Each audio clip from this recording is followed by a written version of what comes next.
Hello बच्चों, जय हिंद। आज मेरा लेक्चर होगा बच्चों। आज मैं नई सीरीज शुरू कर रहा हूँ सिस्टमैटिक ढंग से।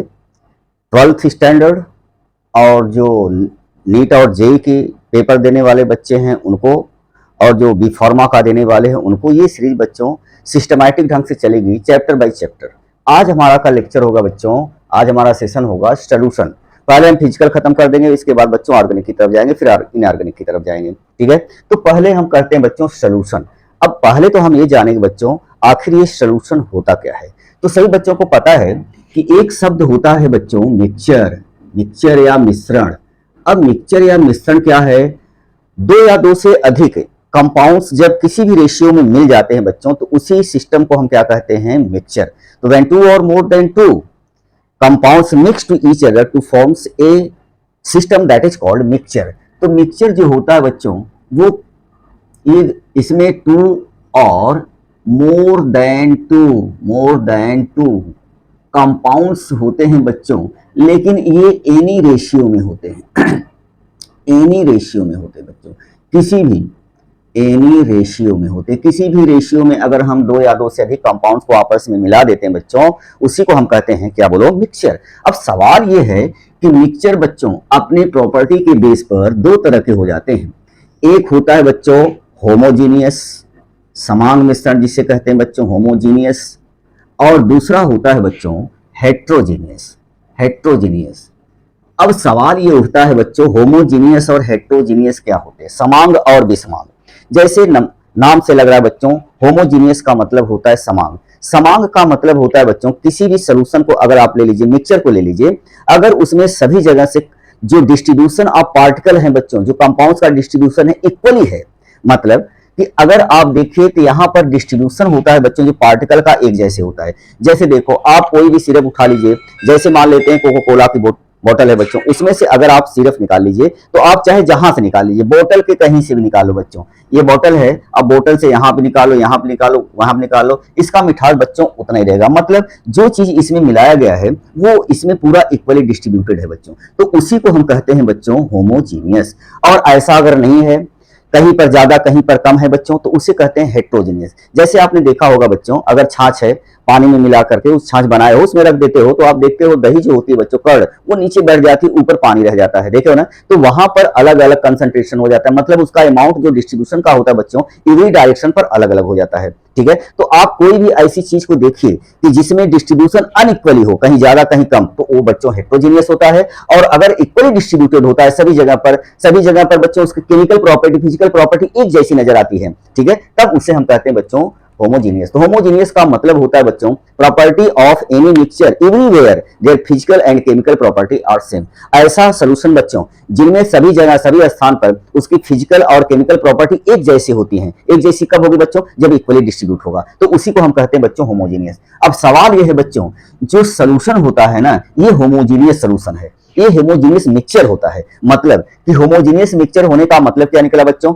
यहां पर दो या दो से अधिक कंपाउंड जो आपस में मिलाए गए हैं वो इक्वली डिस्ट्रीब्यूट हैं बच्चों, मतलब कि सभी जगह से उनकी फिजिकल और केमिकल प्रॉपर्टी क्या होगी बच्चों? एक जैसी होगी, तब उसी को हम क्या कहते हैं बच्चों? सॉल्यूशन। तो यहां पर आपने एक चीज देखा कि यहां पर बच्चों जो सॉल्यूशन होता है, पहली बात तो ये होमोजीनियस मिक्सचर होता है, पहली बात। तो जो सॉल्यूशन होता है बच्चों, वो कैसा सॉल्यूशन होता है? बोलो, कैसा मिक्सचर होता है? होमोजीनियस होता है बच्चों, होमोजीनियस, समान मिश्रण होता है, होमोजीनियस मिक्सचर होता है। इसका मतलब इसकी एवरीवेयर बच्चों, सभी पार्ट पर, चाहे जहां पर आप ले लीजिए, सभी जगह पर बच्चों इसकी केमिकल प्रॉपर्टी, यहां पर एवरीवेयर, सभी जगह बच्चों, एवरीवेयर, सभी जगह पर, एवरी प्लेस पर या एवरीवेयर कर सकते हो बच्चों, इसकी फिजिकल प्रॉपर्टी जो होगी, फिजिकल एंड केमिकल प्रॉपर्टी बच्चों, वो क्या होगी? वो लगभग सेम होगी। तो इसे कहते हैं बच्चों हम सॉल्यूशन। अब सवाल ये उठता है बच्चों कि अगर टू कंपोनेंट लेते हैं, टू कंपाउंड्स लेते हैं बच्चों, अगर इस सॉल्यूशन में दो कंपाउंड्स लेते हैं, तो उसे कहते हैं बच्चों बाइनरी। बाइनरी। अब आपके कोर्स में बाइनरी है बच्चों, तो दो से अधिक लेते हैं तो पाली हो जाएगा बच्चों, लेकिन हमें आपको आपको पढ़ाना है बच्चों जेईई नीट और 12th एग्जामिनेशन में बाइनरी सोल्यूशन दिया था। अब सोल्यूशन का मतलब बच्चे लोग अलग अलग तरीके से निकालते हैं। अभी तो आपने सोल्यूशन देखा होगा बच्चों, आप यही गेस करते होंगे कि कोई लिक्विड में कोई चीज घोल दी जाती है तो सोल्यूशन होता है। ऐसा नहीं बच्चों, एक शब्द है होमोजीनियस मिक्सचर है। ये सॉलिड का सॉलिड में भी हो सकता है बच्चों, लिक्विड का लिक्विड में हो सकता है, और एक गैसेस मतलब क्या निकला बच्चों, जो सोल्यूशन होते हैं, सोल्यूशन ये जरूरी नहीं होते बच्चों लिक्विड में, वो तीन तरह के हो जाते हैं। लिक्विड सोल्यूशन होता है, मतलब ऐसा सोल्यूशन जो लिक्विड में हो सकता है बच्चों, गैस में भी हो सकते हैं बच्चों, और वो सॉलिड में भी हो सकते हैं। इसका मतलब जो सोल्यूशन अपने फिजिकल स्टेट में बच्चों तीन तरह से पाया जाता है। अभी तो बच्चे लोग सोचते हैं कि सोल्यूशन कोई लिक्विड होता है, ऐसा नहीं बच्चों, गैस भी होती है और सॉलिड भी हो सकता है। अब जरा चेक करना, जैसे लिक्विड में होता क्या है बच्चों, वाटर में आप सुक्रोज डाल दीजिए, चीनी, तो अगर ये चीनी की मात्रा कम है, वाटर की मात्रा ज्यादा है बच्चों, तब ये लिक्विड स्टेट में होता है, तो हम कहेंगे ये सुक्रोज का सोल्यूशन बना हुआ है। सभी गैस देखते हो बच्चों, एयर में तमाम तरह की गैसें मिली होती हैं और सभी जगह से डिस्ट्रीब्यूशन उनका इक्वल होता है बच्चों। ऐसा नहीं कि वहां पर नाइट्रोजन ज्यादा है, वहां पर ऑक्सीजन ज्यादा है, वहां पर कार्बन डाइऑक्साइड ज्यादा है, ऐसा नहीं बच्चों। हर समय गैसियस जो मिक्सचर होता है वो होमोजीनियस बना लेता है बच्चों। और सोल्यूशन की डिफिनीशन भी यही कहती है कि कोई भी बच्चों अगर मिक्सचर होमोजीनियसली है, जहां पर सभी जगह पर एवरीवेयर कंपोजिशन कंपोनेंट्स इक्वल है, कंसंट्रेशन एक जैसा है, उसका फिजिकल और केमिकल प्रॉपर्टी एक जैसा है, तब उसे कहेंगे बच्चों समान या होमोजीनियस। और जो भी चाहे जिस चीज का हो बच्चों, अगर वो होमोजीनियस से डिस्ट्रीब्यूट है तो हम उसे कहेंगे बच्चों सोल्यूशन। जैसे एयर है तो एयर में से ही बच्चों पढ़े हैं, नाइट्रोजन होती है, ऑक्सीजन होती है, कार्बन डाइऑक्साइड, मेन कंपोनेंट तो यही होते हैं बच्चों। तो एयर भी एक दूसरे से इक्वली डिस्ट्रीब्यूट होता है, तो गैस जो होती है बच्चों, वो भी एयर जो होता है वो एक प्रकार का होमोजीनियस। अब वो गैसियस स्टेट में सब पाए जाते तो गैस सोल्यूशन हो जाएगा। सॉलिड में देखो बच्चों, सॉलिड में जैसे एलॉय होती हैं, एलॉय सभी बच्चे जानते हैं, एलॉय का मतलब क्या होता है बच्चों, मिश्र धातुएं। जब when two or more than two metals mix to each other to form a homogeneous mixture that is called solid solution, उसे कहते हैं बच्चों ठोस सोल्यूशन। जब दो मेटल या दो से अधिक मेटल आपस में होमोजीनियसली मिल जाते हैं बच्चों, तो उसी को कहते हैं सॉलिड सोल्यूशन। जैसे देखो सभी बच्चों को पढ़ा है कि आप गोल्ड देखते हो बच्चों, गोल्ड जो है 24 कैरेट गोल्ड जो है 100% प्योर होता है, लेकिन बहुत ही सॉफ्ट मेटल होती है बच्चों, इससे ऑर्नामेंट बनाना बड़ा मुश्किल होता है। इसलिए इसमें कॉपर या उसमें सिल्वर धातु डाल दी जाती है और एक होमोजीनियस मिक्सचर बना देता है, जिसे ऑर्नामेंट मेटल कहते हैं बच्चों। तो वहां पर इसमें आप या कॉपर मिला सकते हो बच्चों या सिल्वर मिला सकते हो। उसी तरह से ब्रांज या पीतल आपने देखा होगा बच्चों, ब्रांज या पीतल, कॉपर और जिंक का जब मिला दिया जाता है तो पीतल कहलाता है, और वो ब्रांज है बच्चों, वो उस तरह से वो सॉलिड में स्टेट में होता है। तो सभी बच्चे देखें तो ये जरूरी नहीं होता बच्चों सोल्यूशन लिक्विड में ही होता है, ऐसी बात नहीं है, लेकिन वो सोल्यूशन बच्चों लिक्विड भी हो सकता है, सॉलिड भी हो सकता है और गैस भी होती है। अगर दो या दो से अधिक कंपोनेंट बच्चों इक्वली डिस्ट्रीब्यूट हैं आपस में, तो वो होमोजीनियस मिक्सचर ही है, और होमोजीनियस मिक्सचर ही क्या कहलाता है बच्चों, सोल्यूशन कहलाता है। ध्यान रहे इस चीज का, ये मत समझिएगा कि सोल्यूशन लिक्विड स्टेट में होता है। तो सोल्यूशन बच्चों तीनों स्टेट में होता है, सॉलिड भी होता है, लिक्विड भी होता है और गैस स्टेट तीनों में होता है। सवाल ये उठता है बच्चों कि हमें दो कंपोनेंट को लेकर आगे बढ़ना है। अब आप एक दो या दो से अधिक कंपोनेंट का भी करा लेते हैं बच्चों, लेकिन वो आपके कोर्स में है ही नहीं। खास करके आपके कोर्स में है बच्चों बाइनरी। बाइनरी का मतलब होता है दो कंपोनेंट। जो अब देखो, अब दो कंपोनेंट को देखो बच्चों, तो यहां पर आपने सोल्यूशन क्या देखा बच्चों, पहली बात होमोजीनियस सोल्यूशन होता है। होमोजीनियस का मतलब होता है बच्चों everywhere physical and chemical property of the mixture always similar. और इसके बाद अगर दो कंपोनेंट होते हैं बच्चों तो बाइनरी होता है। ये तीनों अवस्थाओं में पाया जाता है बच्चों, सॉलिड, लिक्विड और गैस, तीनों में सोल्यूशन तीनों में होते हैं बच्चों। ये कभी मत अपने मन से निकाल दीजिएगा कि सोल्यूशन लिक्विड ही होता है बच्चों, तीनों। अगर कहीं पर होमोजेनियस मिक्सचर मिला तो पक्का है बच्चों सोल्यूशन होना ही है। अब हम पढ़ेंगे बच्चों आखिर ये सोल्यूशन में कितने कंपोनेंट होते हैं बच्चों। तो कंपोनेंट अगर बाइनरी को लेते हो बच्चों तो एक अधिक मात्रा में होता है और एक कम मात्रा में, और इस अमाउंट के बेस पर बच्चों हम सोल्यूशन को के कंपोनेंट को दो भागों में बांटते हैं बच्चों। तो अगर हम आपसे दिखाएं कि इसके कितने कंपोनेंट्स होते हैं बच्चों, पार्ट कंपोनेंट्स कितने होते हैं, तो आप कहेंगे सर दो तरह के होते हैं। कौन कौन से? जो मैक्सिमम अमाउंट में होता है बच्चों, अधिक मात्रा में जिसकी मात्रा होती है, उसको हम एक नाम देते हैं बच्चों सॉल्वेंट या विलायक। उसे हम क्या कहते हैं बच्चों, सॉल्वेंट या विलायक। और कुछ ऐसे होते हैं बच्चों जो स्मॉल क्वांटिटी में होते हैं, स्मॉल अमाउंट में होते हैं। जो स्मॉल अमाउंट में होता है अर्थात किसी सोल्यूशन का वो कंपोनेंट या घटक बच्चों जो कम मात्रा में होता है, उसे हम कह देते हैं बच्चों सॉल्यूट या विलेय। तो सॉल्यूट जो कम मात्रा में होता है बच्चों, सॉल्वेंट जो अधिक मात्रा में होता है। जैसे देखो, मान लेते हैं आप एक पूरा ग्लास भर करके पानी ले लिए, तो पानी एक सॉल्वेंट, एक कंपाउंड है बच्चों, और उसमें थोड़ा सा 10 ग्राम 20 ग्राम सुक्रोज चीनी डाल दीजिए और हिला दीजिए तो सोल्यूशन बन गया। अब ये सब डिसअपियर हो जाता है, सभी जगह आप चखेंगे तो मिठास उतनी ही लगेगी बच्चों, मतलब उसकी फिजिकल प्रॉपर्टी और केमिकल प्रॉपर्टी एक जैसी हो गई है, इक्वली डिस्ट्रीब्यूट है। तो सवाल यहाँ उठता है कौन ज्यादा है बच्चों, पानी की मात्रा ज्यादा है, तो पानी यहाँ पर क्या हो जाएगा बच्चों, सॉल्वेंट की तरह, विलायक की तरह व्यवहार करेगा, और चीनी की मात्रा कम है तो क्या हो जाएगा बच्चों, वो सॉल्यूट की मात्रा है। ठीक है, तो सॉल्यूट और solvent that is two component of the solution, which component maximum amount in present in solution that is called solvent, and which component are present in minimum amount that is called solute या विलेय कहा जाता है बच्चों। ठीक है, अब सवाल यहां पर ये उठता है बच्चों, ध्यान रहे एक चीज और हम आपको बता दें कि हर समय बच्चों जो फिजिकल स्टेट होती है, फिजिकल स्टेट चाहे सॉलिड हो, चाहे लिक्विड हो, चाहे गैस हो बच्चों, फिजिकल स्टेट ऑफ सॉल्यूशन हर समय होती है बच्चों, वो धारण करता है हर समय सॉल्वेंट का, मतलब सॉल्वेंट जिस नेचर का होगा फिजिकल स्टेट का बच्चों, एक्चुअली सॉल्यूशन उसी स्टेट का होता है। अब जैसे देखो, आपने सॉलिड लिया है सुक्रोज चीनी, वो ठोस है, और इसके बाद आपने पानी में डाला है, वो लिक्विड है, तो जो बना हुआ सॉल्यूशन बनता है बच्चों लिक्विड ही तो होता है। तो इसका मतलब किसकी मात्रा ज्यादा बच्चों, वाटर की, water act as a solvent हो जाएगा बच्चों। तो यहां पर आपने देखा कि जनरली जो है बच्चों हर समय फिजिकल स्टेट जो होती है किसी सॉल्यूशन की, वो किसकी होती है बच्चों, वो सॉल्वेंट की होती है जो अधिक मात्रा में होता है। आई बात समझ में? तो ये बच्चे लोग देखें कि आपने देखा बच्चों सॉल्यूशन के दो कंपोनेंट होते हैं, जो अधिक मात्रा में होते हैं उसे सॉल्वेंट या विलायक कहते हैं बच्चों, और जो कम मात्रा में होता है उसे विलेय कहते हैं। ठीक है, और सॉल्यूशन का जो फिजिकल स्टेट होती है बच्चों, वो किस पर डिपेंड करती है बोलो, वो डिपेंड करती है किस पर, नेचर या फिजिकल स्टेट ऑफ सॉल्वेंट, जो अधिक मात्रा में होता है उसी का वो सॉल्यूशन बच्चों अपनी स्टेट धारण कर लेता है। ठीक है, तो यहां पर बच्चे लोग देखे, कंपोनेंट भी देख लिए।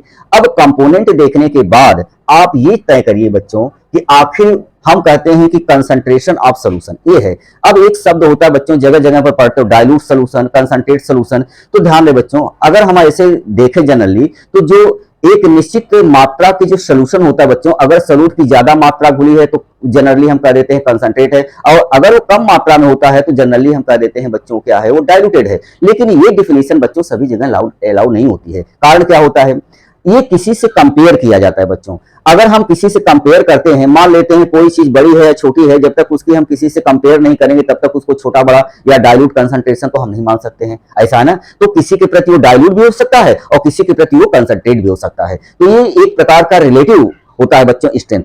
सवाल ये उठता है कि हम सबसे पहले पढ़ने वाले हैं बच्चों कि ये कंसंट्रेशन क्या होती है। यहीं से ध्यान रहे बच्चों, अब मैं आपको सॉल्यूशन बता दिया होता क्या है, उसके कंपोनेंट भी बता दिए क्या होते हैं, और उसकी फिजिकल स्टेट क्या होती है, उनकी प्रॉपर्टी होमोजेनियस हेटेरोजेनियस क्या होता है उसको आप जान गए। अब हम बच्चों आपको क्या पढ़ाने वाले हैं इस सॉल्यूशन में, पहले मैं उसको डिक्लेयर कर देता हूं। पहले तो बच्चों सॉल्यूशन का कंसंट्रेशन में पढ़ूंगा, पहला आपका पार्ट ये होगा। दूसरा पार्ट बच्चों इसका होगा कॉलिगेटिव प्रॉपर्टी ऑफ सॉल्यूशन। अब इसमें कौन कौन सी कॉलिगेटिव प्रॉपर्टी होती है, वो होती क्या है, उस पर हम चर्चा करेंगे। फिर अंत में बच्चों abnormal colligative property of solution पढ़ेंगे, जिसमें आप वांट हाफ फैक्टर पढ़ेंगे। फिर लास्ट में बच्चों हम पढ़ेंगे सॉल्बिलिटी और गैसों की सॉल्बिलिटी में लिक्विड, जिसमें दो रूल पढ़ना पड़ेगा बच्चों आपका। वांट हाफ रूल एक हम पहले पढ़ाएंगे और दूसरा हेनरी का लॉ पढ़ना पड़ेगा। ठीक है, अब ये आपका पूरा है बच्चों। तो सबसे पहले हम पढ़ेंगे बच्चों क्या क्या, मैं उसको बता दे रहा हूं। अभी तो मैं बच्चों कॉपी जांच के आ रहा हूं, इसलिए थोड़ा सा अब आज से खत्म हो गया है। तो नेक्स्ट टाइम पर से हम आपको डेली एक लेक्चर डालेंगे या ऑनलाइन रहेंगे बच्चों, वो भी आपका लाइव प्रोसेस होगा, तो जरा चेक करना बच्चों। पहले हम पढ़ेंगे बच्चों कंसंट्रेशन ऑफ सॉल्यूशन। ये विलयन की सांद्रता का क्या मतलब है, इसके कितने टाइप्स होते हैं बच्चों, इसके कितने टाइप्स होते हैं, अर्थात इनकी यूनिटें क्या क्या होती हैं। दूसरा हम पढ़ेंगे बच्चों कॉलिगेटिव प्रॉपर्टी, कॉलिगेटिव प्रॉपर्टी क्या होती हैं। और तीसरा होता है बच्चों एबनॉर्मल नॉर्मल कॉलिगेटिव प्रॉपर्टी क्या होती है, ये सब आपको आएगा बच्चों। इसके बाद चौथे नंबर पर हम पढ़ेंगे बच्चों वांट हाफ लॉ क्या होता है, एंड वांट हाफ फैक्टर्स क्या होते हैं बच्चों, उसको देखेंगे।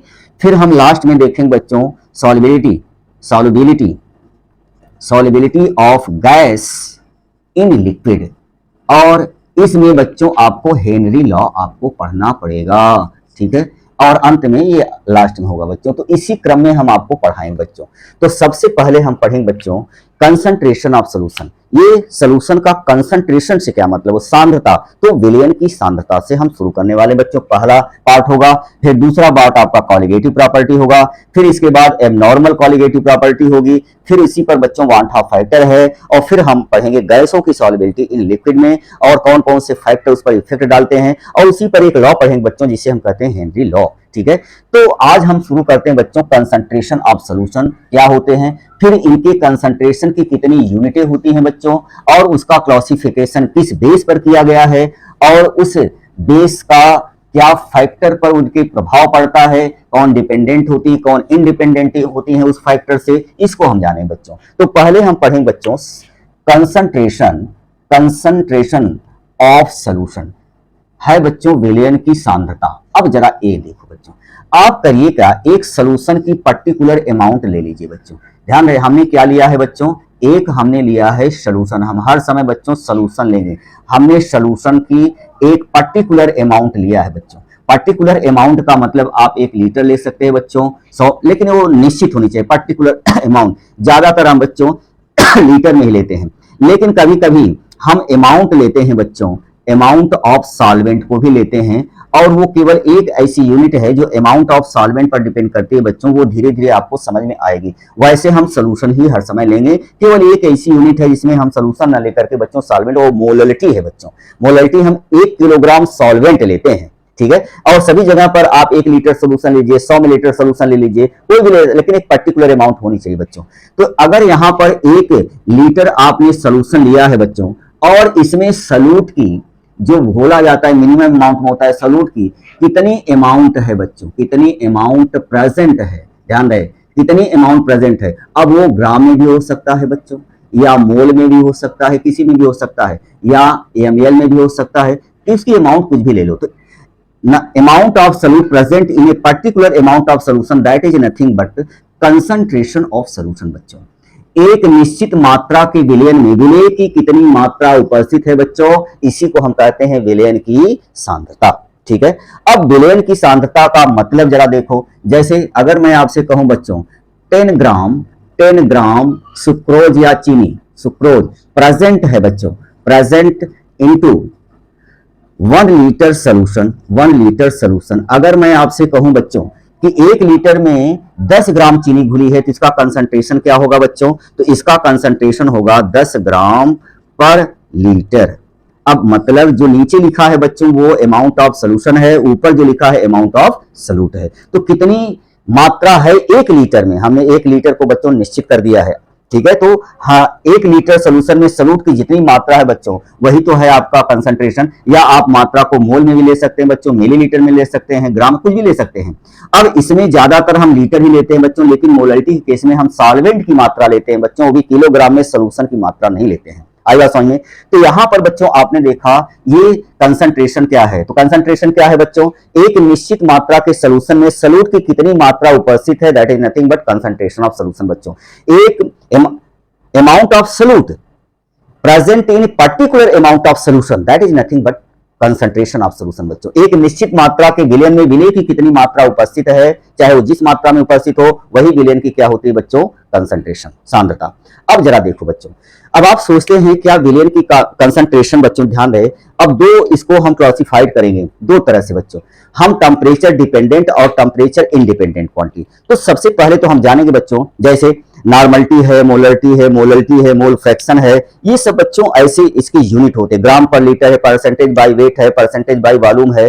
तो इस तरह से बहुत ढेर सारे आपके बच्चों उसकी यूनिटें तैयार होकर के आती हैं। इन पूरे यूनिटों को अगर हम देखते हैं बच्चों टेम्परेचर के बेस पर, कुछ ऐसी क्वांटिटी होती है, यूनिट होती है बच्चों जो टेम्परेचर बदल जाने पर बदल जाती हैं, तो उसे हम कहेंगे बच्चों टेम्परेचर डिपेंडेंट क्वांटिटी। और कुछ ऐसी यूनिटें होती हैं जो टेम्परेचर बदल जाने पर उसका कोई प्रभाव नहीं पड़ता है, तो उसे हम कहते हैं बच्चों टेम्परेचर इंडिपेंडेंट। सवाल ये उठता है बच्चों कि हम टेम्परेचर इंडिपेंडेंट और टेम्परेचर डिपेंडेंट को कैसे पहचानेंगे, तो उसका सीधा सा फंडा है बच्चों, जिसके फार्मूले में अगर वॉल्यूम होता है, वो क्वांटिटी जो वॉल्यूम पर डिपेंड करती है बच्चों, वो यूनिट जो वॉल्यूम पर डिपेंड करती है वो टेम्परेचर डिपेंडेंट होगी। क्यों, टेम्परेचर बढ़ाने या घटाने से बच्चों प्रसार एक्सपेंशन होता है या घटता है या बढ़ता है, जिससे कारण वॉल्यूम चेंज होगा। जब वॉल्यूम पर वो डिपेंड करेगी यूनिट, तो उसका भी मान बदल जाएगा बच्चों। लेकिन जिसमें केवल मास होता है, वॉल्यूम नहीं होता, तो टेम्परेचर इंडिपेंडेंट होती है बच्चों। आप टेम्परेचर कुछ भी बढ़ाइए घटाइए, उसके यूनिट की मात्रा जो है उसके अमाउंट पर कोई प्रभाव पड़ने वाला नहीं है। तो temperature dependent, temperature independent. Temperature dependent किसे कहेंगे बच्चों? जिसमें वॉल्यूम होगा। टेम्परेचर इंडिपेंडेंट हो क्या होगा? जिसमें मास होगा, वॉल्यूम वहां पर नहीं होगा।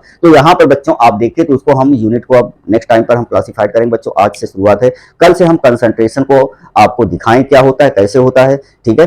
तो वो सुबह आपको लेक्चर या कल आपको लेक्चर लाइव क्लासेस मिलेगा बच्चों, या तो अगर लाइव क्लासेस रहेंगे बच्चों तो आप बिल्कुल रहिएगा, क्योंकि हम उस वीडियो को दोबारा लोड नहीं करेंगे बच्चों, आपको लाइव को रहना पड़ेगा। अब आप मैसेज बॉक्स में कर दीजिएगा कि हम किस टाइम पर बच्चों ज़्यादा खाली होते हैं, कॉपी वगैरह जज गई हैं तो हम थोड़ा खाली हैं, ठीक है। अब लेकिन एक वीडियो बच्चों आपको डेली मिलेगा। लेकिन बच्चों आज की मुलाकात यहीं तक। जो बच्चे नहीं हैं, देख रहे हैं, जो नहीं जानते, तो उनको इन्फॉर्म कर दीजिएगा। बस बच्चों, आज की मुलाकात। Thank you very much.